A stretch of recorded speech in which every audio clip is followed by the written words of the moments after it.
Financing. This is one of the most important parts of buying income properties, yet most people put it on the back burner and wait till the very last second.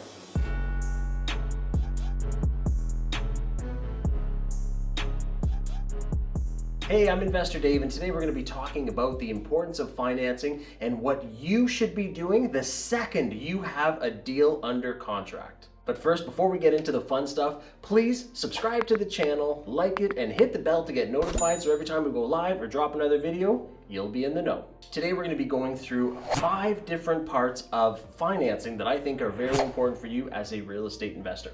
So number 1, let's talk about whether you should go through a mortgage broker or a financial institution.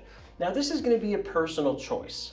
Mel and I like to go through mortgage brokers. And why is this important? Now, first of all, you want an investor-focused team. What do I mean by investor-focused? Someone who does income properties all the time. They don't just do it sometimes. This is their bread and butter. They do commercial, they do residential, they do income properties all day, every day.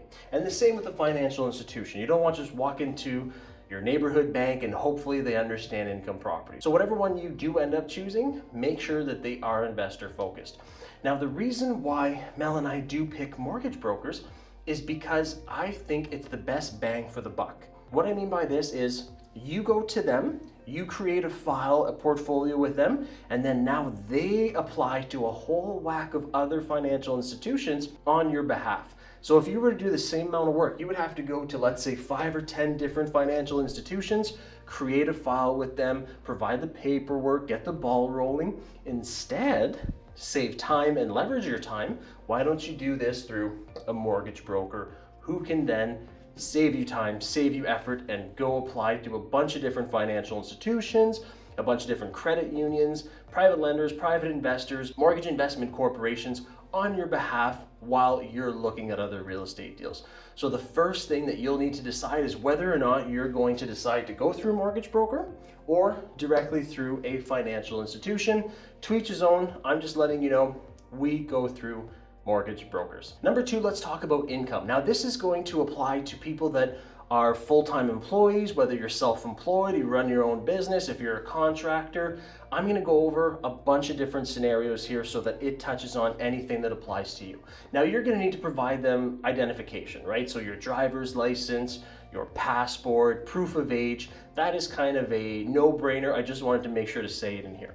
Now let's go through the income. So if you are an employee, you're going to receive T4 if you're Canadian or W2 if you're in the States, and this is basically employee income. Now you can provide them with either your last pay stub, your last 2 or 3 pay stubs, and they'll look at that. Some of them will want your direct manager, supervisor, your employer to write an employee letter stating such and such works here at such and such rate, they've been here for this long, this is their position, all of that. So don't be surprised if your pay stubs are not good enough, for lack of better wording, if they want also a letter from your employer. That is very, very typical, and they'll probably still want to see your last tax return as well. So that is pretty much the income verification that they'll look for with employees. Now, self-employed people or 1099.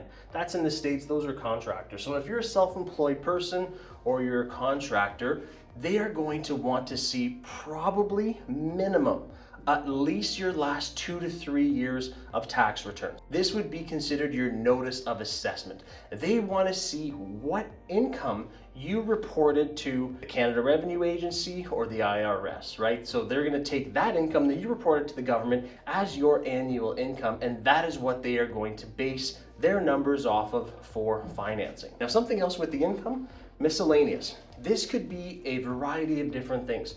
If you're receiving money from the government every quarter, if you are receiving child support, if you are divorced and you're receiving alimony, any type of income that you are receiving, you should let them know as part of the income verification, because the most amount of income, and I know it sounds obvious, but the most amount of income that you can show them is going to help your overall file. Okay, simple, but some people forget to include those types of things. Number 3, PNW. What does this mean? Personal net worth. Okay, and then assets, and we'll touch on both. Personal net worth, some people like and don't like, and the reason why is This is on paper, basically all your income, all your assets, minus all your expenses, and it shows what you're worth on paper. Now, it's subjective.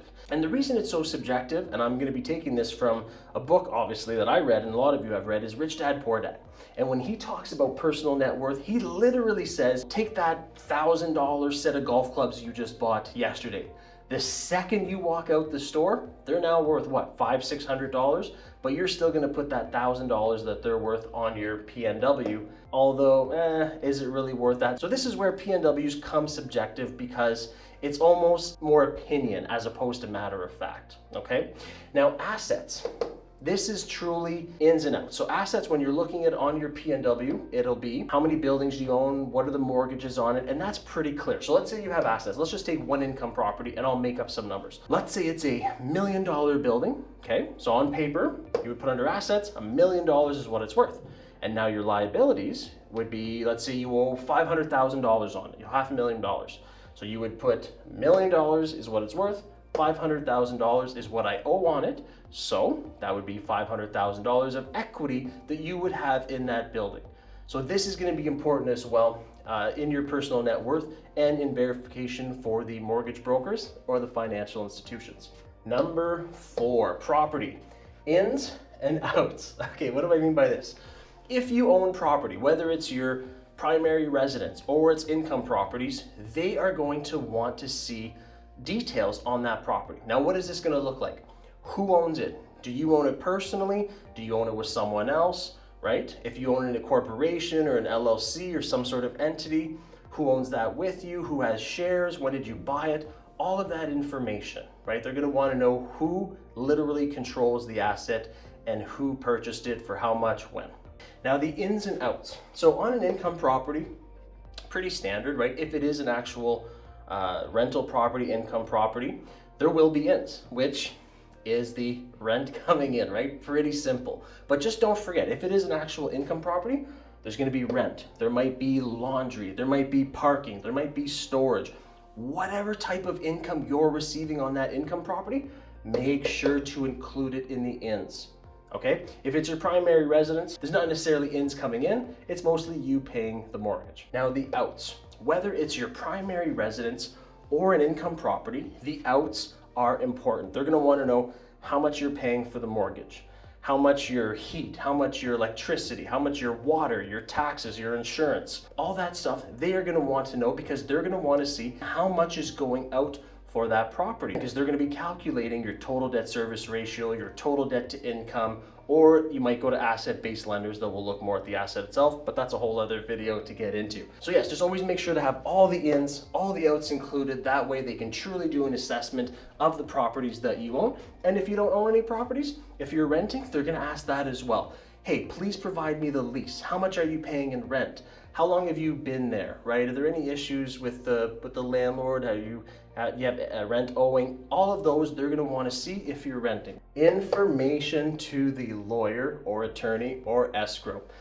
This is very important. So once you get a deal under contract, and I'll kind of wrap into this later, but once you get a deal into contract, you need to get all that information over to the lawyer, the attorneys, or the escrow company.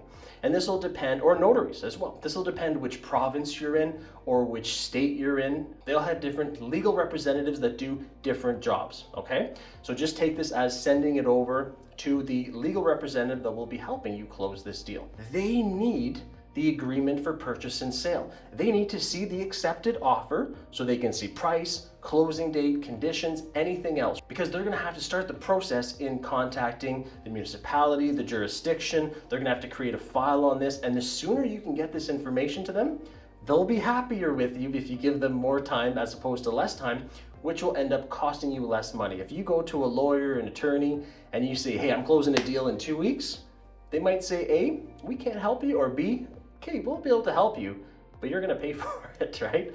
So get this information. What else do you need? So the offer you need to get to them, the listing.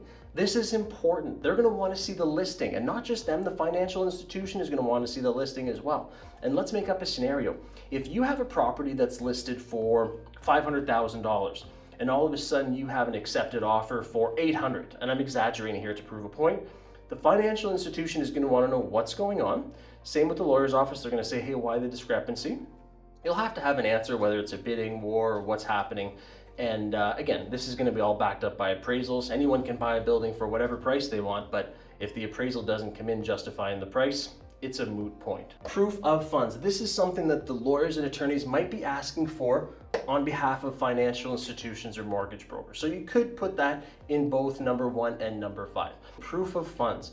This is your down payment. This is showing that you actually have the money on closing date, or a week before roughly is when they want the money, that you have the funds to put down to actually purchase this asset, to close the deal. Imagine they went all the way through this and the banks or the lawyers didn't verify that you actually had the money, and then on closing date, oh, that didn't work out, I didn't get the funds. They want to avoid that because yes, they're gonna charge you for it, but everyone wants to save time and money.